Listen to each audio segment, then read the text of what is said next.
రైతు రైతు రైతో పాడుగాను నీ రాతో మెతుకు మెతుకుపై నీ పేరున్న వెతుకులాట నీ బతుకో చివరకు చేరుతుంది ఏ చితికో.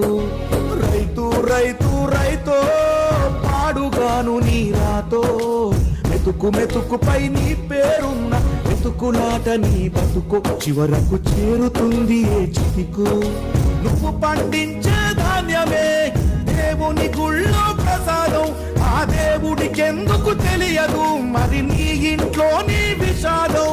కళ్ళ కత్తుకొని తింటారు నీ కన్నీళ్ళెవరు పాపరు. రైతు రైతు రైతో పాడుగాను నీ రాతో మెతుకు మెతుకుపై నీ చెమటున్న బతుకులాట నీ బతుకు చివరకు చేరుతుంది ఏ చితికో.